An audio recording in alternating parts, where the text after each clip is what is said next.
Hi, my name is Tyler Smith, and this is the Professional Network. Today we have Nolan on, good friend of mine. Why don't you go and introduce yourself? My name's Nolan, software engineer. Glad to be on the show. How Thanks for old are having you? me. How old are you? I'm 26, Okay. turning 27 in October, so I don't know. So 26. Got it. But yeah. Wonderful. Well, why don't you tell us a little bit more about your role and how much you make?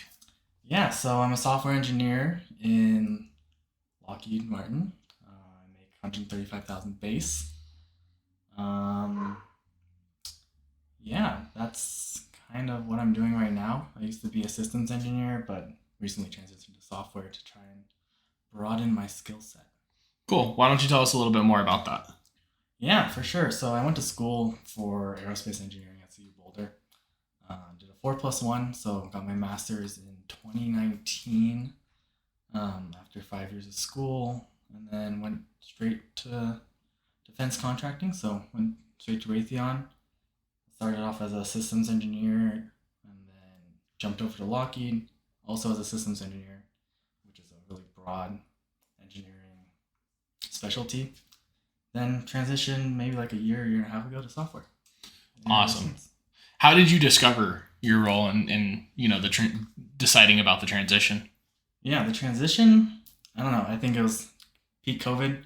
You were seeing all these day in the life of a software engineer, waking up, showering, doing nothing, commuting to the office, doing an hour of work, coming back, and making like $250 a year. So, that was kind of the initial peak of my interest. And then I used to do some software stuff in college and took some software classes. And it was a lot of fun. So it was just an easy transition and decided I wanted to try and pursue it more. Awesome. So you went to college. What did you major in? Aerospace engineering for both my bachelor's and my master's. Okay, very nice. Very nice. So in college, what kind of student were you? Shitty. Yeah. It was bad. I was always on my phone. I was always napping. The only time I would be awake is if they were writing stuff on the board, and then I would just have to copy it down. And then in between, when they're like talking or something, I'm just back on my phone, probably on Instagram or something. It was bad, but I don't know. I just never was always able to pay attention, so I would always try and play catch up later on with homework and studying and stuff. So in class, that was horrible. Yeah, I was the same way. I would like completely ditch classes and then like hit up somebody and be like, "Yo, can you text me the notes?" It was just Yeah, I wasn't awful. quite that far. I would still go, but then after the class, I'd be like, I don't know what they're talking about. Yeah, just totally, just going to check the box, right? Yeah, exactly. Oh, that makes sense. If you were to go back and give advice to your younger self, what would that be? Just do computer science. I don't know. Or just do what you originally wanted to do, which for me was I actually wanted to be a doctor originally. So that probably would have been better, but that's okay. I mean, you'd still be in school though. A little bit of a trade-off, right? Yeah. Well, actually, I was calculating it the other day. I'd be a resident. Oh. First year resident. So I'd be making like $5 an hour, I think. Yeah. So. Yeah. Well, it's tough. I have some friends in that industry that are just now getting started out, and it's tough because you have to find your niche again and decide what you want to do, and it's tough. But no, I mean that makes a lot of stuff to think about. For sure. So that being said, you graduated in 2019. How many years of experience do you have in your industry? So 4 years now, maybe 4.5. I started August of 2019. So yeah. Okay. Four Nice. roughly. And what are your main responsibilities? Tell me about your day to day. Yeah, for sure. Currently is mainly just dev work. So picking up tickets, working those, getting those done, and then also doing some product owner type stuff on the side for a different project, and then ramping up on a new project as well. So mainly just dev work and then some higher level systems type stuff too. Cool. Do you feel that the industry is oversaturated? Yes and no. I think with all those day in the lives and stuff, all the software engineers there's a lot more of them now. But in my particular industry, in defense, I think we're still struggling, mainly because of comp. I know in big tech, you can make a lot of money really quickly. In defense, our margins are a bit more fixed, having to deal with government contracts. But with that, because we have a lower comp, there's less demand, or I guess depending on which way you look at it, supply of engineers for our industry.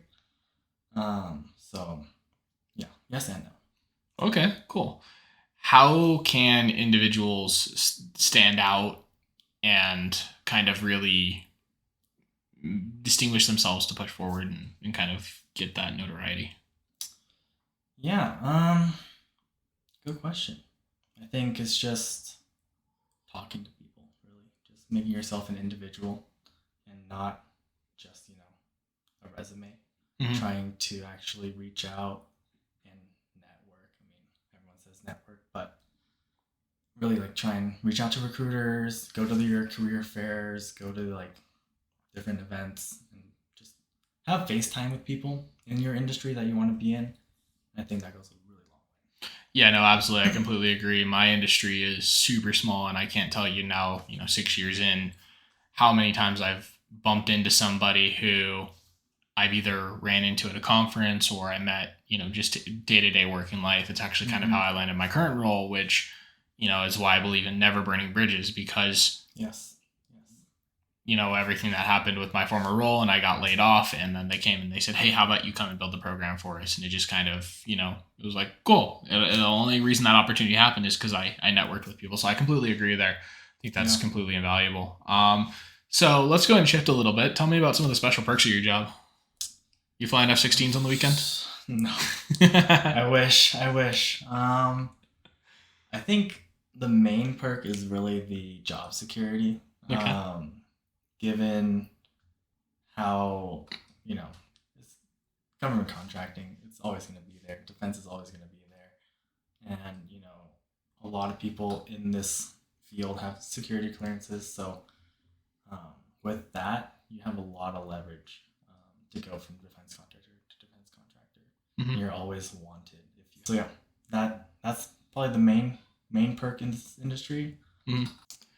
What are some of the particularly difficult aspects of your job? I don't know. It's relatively easy. It's relatively laid back. Okay. Obviously, easy is probably not the right choice of words there. There's depending on the program you're on. So there's some that are pretty slow, and there's some that are pretty fast. Currently, there's ups and downs, but work-life balance is honestly really good. It's only 40 hours a week, so once you're out for the weekend. So it's really not too rough. I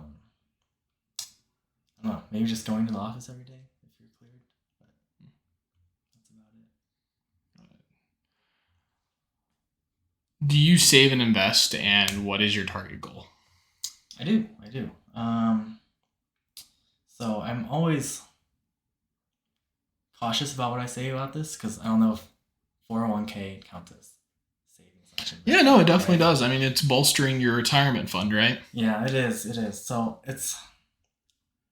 I guess I'll word it this way. I don't know usually what people are asking when they ask that because is it post everything into personal IRAs kind of thing, or is it an entirety? So I'll just go over everything. So I max out my 401k, so that's 22.5, and then I max out my Roth IRA at 6.5, and then monthly I invest about 1.5 into a personal IRA, and then I just spend the rest quite liberously.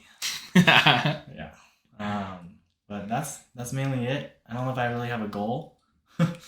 I think the goal is obviously just to live off of what I have whenever I retire, and trying to push that retirement age lower and lower. Nice. Do you have a current retirement age goal? I'm hoping part-time by 40, and then fully retired somewhere after that. Nice. Not I really think sure. Yeah. that's a pretty ambitious goal, but I think it's entirely doable. Yeah. What advice would you give someone wanting to get started out in your industry? Oh, get internships. I mean, it's a numbers game with internships for sure, and usually it's quite difficult to land one. But when you do, you're pretty much set for all your successive internships. So try to land one as early as possible. Apply early, and just go to your career fairs and talk to people and just chat them up and try to get your name at the top of the stack. Very nice. Very nice. Where do you see yourself in 5 to 10 years? Well, I won't be 40 yet, so not part time. I wish 5 to 10 years. Probably just furthering my career in this industry, or maybe hopping over to big tech. I know right now it's a bit rough with everything going on and some layoffs and all that. But Yeah, I know Facebook laid off 10,000 employees. yeah. PlayStation laid off another, I think it was close to 20K. It's crazy right now. Yeah. It's tough, but it's nice that you have a niche that's protected. And so I think that's one thing to kind of remind people about, programming and engineering is that, Definitely. you don't have to be in tech. There are other industries out there. They might not be There as are. lucrative, but, like you said, you have that job security and they're a little bit more comfortable. The job security and the work-life balance, right? So I work 40 hours. I can't say that about a lot of my big tech friends or consulting friends or really a lot of my friends. Yeah, consulting, right? Yeah. I wouldn't know anything about that. I think I'm pushing 76 hours this week so far, and I'll be back on later too. Yeah. So, all right, cool. Last question then. Sure. Who's your role model? Oh, I don't know if I have one. You don't know if you have one? Tyler's my role model. He's my role model. Never. I'm a bad influence. That's all I am. All right. Well, then let's shift that a little bit. Yeah. What do you recommend for personal growth? Just always be open to learn new things. Always be open to different career paths. You never know what someone else is doing that might be lucrative, or that might be an industry that you didn't even know existed that you might enjoy. So, yeah, I say just be open to everything. Try everything once.